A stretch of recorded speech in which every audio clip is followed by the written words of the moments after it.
Okay, here we go with some conic sections. Right now you can see the two conic sections right here, a circle and an ellipse. And then if I zoom out a little bit, you can see the other two, a parabola and a hyperbola. So this word conic, of course, means cone, and we have cones right here.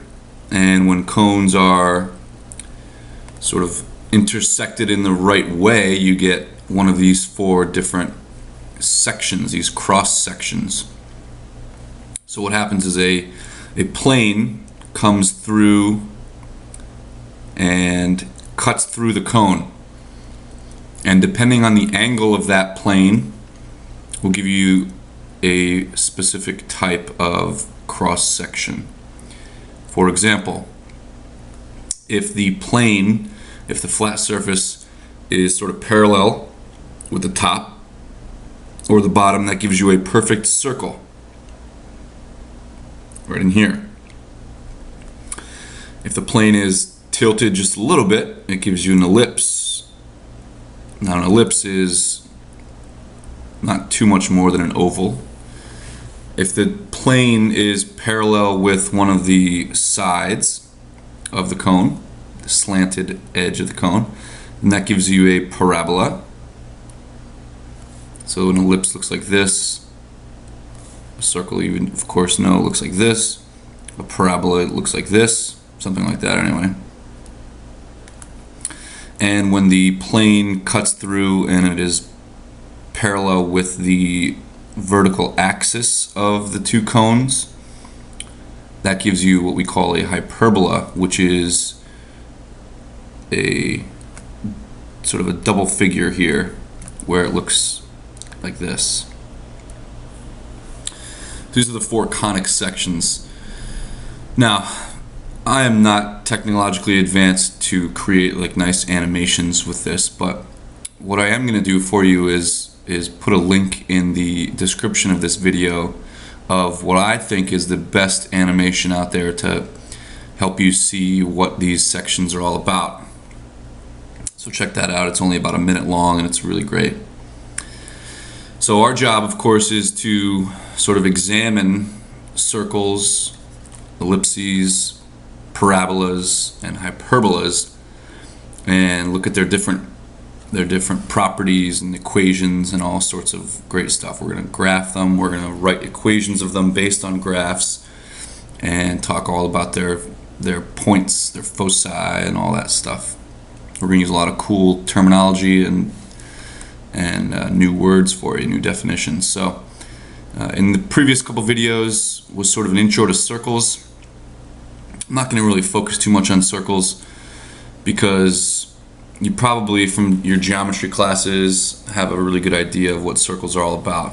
And in fact, I have many videos on circles. The previous two in this playlist, of course, plus a few of my geometry playlists you can check out. So I'm going to jump right into a study of parabolas. So let me zoom back in here and we'll get started. So a parabola,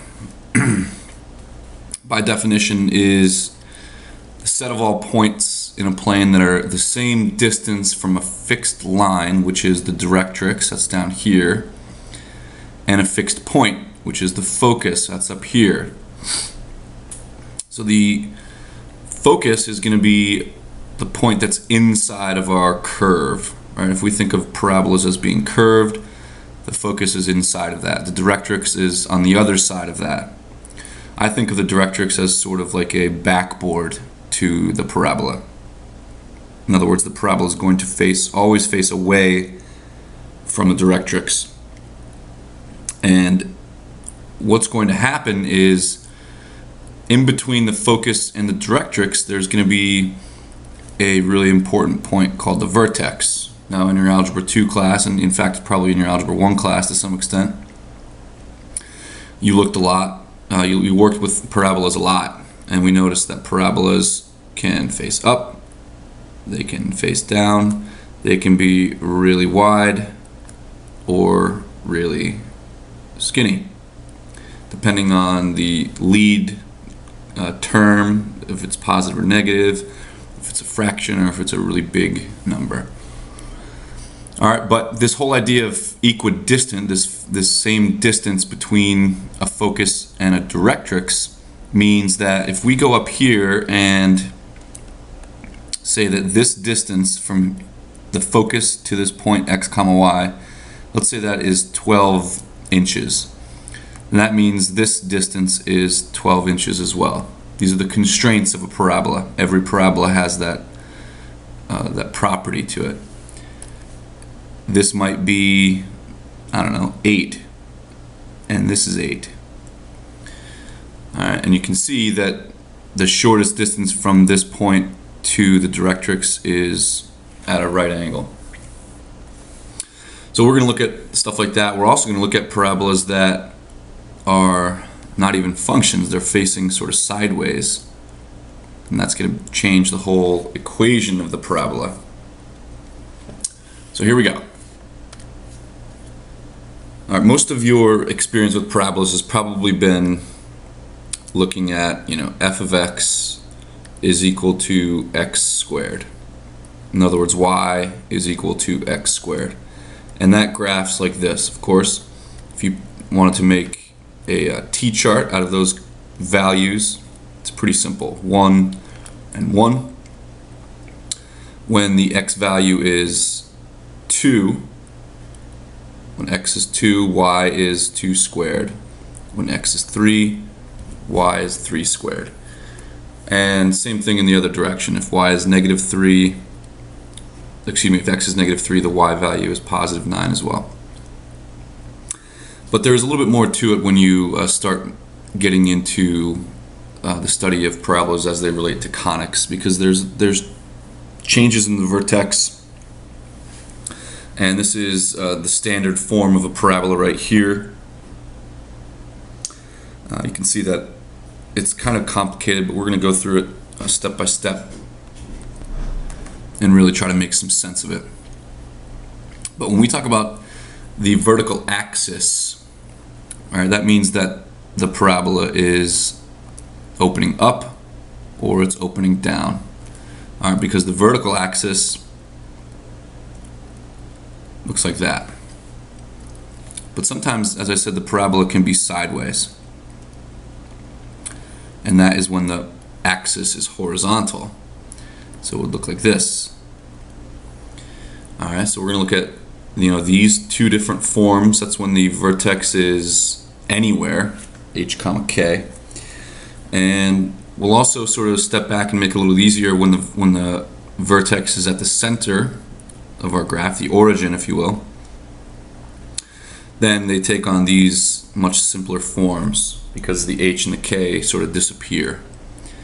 All right, so we're going to really take a look at what it means to what this value p means, and what it means to be a directrix, how to find a directrix, and we'll go from there. Let's see what we can do. So this is not the standard form, but what we call the vertex form of a parabola. This is what we're probably more used to seeing from our Algebra 2 classes. We have y equals some number. A lot of times that number's 1, but it doesn't have to be. It could be a fraction, it could be positive, negative, could be a big number. And then we have x minus h, and your Algebra 2 teacher probably taught you that this is, the h value is your x coordinate in your vertex. And then we have plus k, which is your y coordinate in your vertex. And if a is greater than 0, then the parabola opens up. If a is less than 0, the parabola opens down. All right, so this is when the parabola has a vertical axis. It's up and down. So in example 1, find the vertex of this parabola. All right, so what I like to do here is I like to remind myself that I need to figure out which way it opens and then what the vertex is. So if my form starts with a y and has the x squared term, then that means it's going to be opening either up or down. And if that lead term, that A term, is negative, then this one's going to open down. And the vertex of this is going to be, this is right here, the 4 is going to be it's negative, of course we won't always use the opposite. That's going to be the x coordinate of our vertex, and this we're going to keep positive. So my vertex is negative 4, 1, 2, 3, 4, positive 5. So it's up here. That's our vertex, and this thing's opening down. That's not a very good picture. It's not much better, but I think you get the point. All right, this thing opens down, and it has a vertex at negative 4, comma 5. That's like the basic example. All right, that's the first thing you want to do, is think about which way it opens and where your vertex is. Then we're going to really, from there, get into this idea of the directrix. Let me zoom in on this a little bit. We're going to get an idea of where how to find the focus, which would be like right here, and then how to find the directrix, which is going to be equidistant from that vertex. It's going to be equidistant, up here somewhere.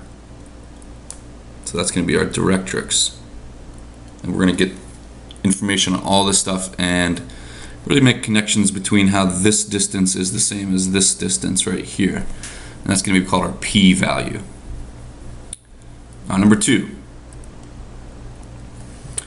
Alright, we have a lot of stuff to do here. In this case, we want to actually find the focus and the directrix.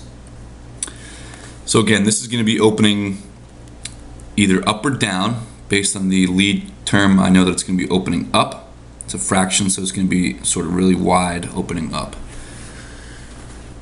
The vertex of this thing, you notice that there aren't any H or K values. In fact, there are no parentheses at all. So my vertex is right at the origin.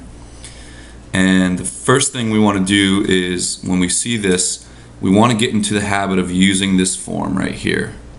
Alright, this is the form that will help us get the focus and directrix. That p-value is what we're looking for. And there are a couple different ways to do this, depending. Your teacher might present this to you differently, but when I present it to my students, I use this format. Some people replace 4p with just a different coefficient or a different variable, but your job is, in this case, to get the x squared term by itself. Alright, so what we're going to do is try to isolate that x squared. So let me rewrite the original. And I'm going to try to isolate the x squared term. Let me scroll down a little bit. So to isolate that x squared term, because again our goal is to get it into this format where x squared is by itself, and that from there we can find the p-value. All I want to do, of course, this goes back to algebra 1 or pre-algebra, is multiply both sides by the reciprocal of this fraction. And what that'll do, of course, is cancel the 2's, cancel the 5's, leaving you with 5 over 2y is equal to x squared. Alright, and that mimics this form exactly. And when it does, all you want to do is, here, let me do this. Let me write this down. X squared is equal to 4py. And what we just got, x squared is equal to 5 over 2y. And the reason I'm doing that is because now you can probably see that 4p is the number in front of y. It's the coefficient of y. So the green things simply just get set equal to each other. Alright, and now what we're doing here is our next step, which is finding the p-value. So 4p, 4 times some number p, is equal to 5 over 2. Well, divide both sides by 4. So 5 over 2 divided by 4. So I'm going to do that and change the division to multiplication by 1/4. So the p-value is equal to 5/8. And that's really important. That is our p-value, and that's going to help us find the focus and the directrix. So when you have it there, now it's probably a good time to go to your graph. As I mentioned, your general shape is going to be opening up and rather wide, and the vertex is at 0, 0. So let's go to our graph, and I'm going to put in my vertex at 0, 0. That's my vertex, and my p-value is 5/8. Now what that does for us is tells us, since we know the graph is opening up, that tells us that our focus is going to be up here, and our directrix, which is our sort of our imaginary line boundary, is down below. The p-value tells you exactly how far to go up from your vertex and down from your vertex. The focus in this case is going to be up, and your directrix is going to be down. So from that point 0, 0, that vertex, we're going to go up 5/8 units, which is a little bit more than 1/2. So I'm going to put my focus, I'll put it in red since this is red. So I'm going to put my focus right there, label it point F, and I need coordinates of that. Well, it's 0, 5/8. The directrix goes in the opposite direction. I'll put it in bright green. It goes P in the negative direction. So there's going to be a horizontal, and we usually draw it dotted line down here. That's called my directrix, and that would be given by the equation y equals -5/8. And that again acts as sort of a boundary for our graph, and it might be a little bit wider, something like this. And again, the whole idea behind this is that if you pick any point on that curve, on that parabola, this distance from the focus to that point is the same as this distance from the directrix to that point at a 90-degree angle. So I didn't draw it particularly well, but hopefully you get the idea. Again, if this is, you know, some value C, then this is some value C. So there you go. That's how to find the focus and directrix. And I think I'll end this video there. In the next, this will be part 1 of our parabola video, but in part 2 and maybe even part 3, I'm going to get into a few more examples like this. And of course, we want to begin to examine what happens, how to work with parabolas that are sort of sideways. So I will see you in the next video.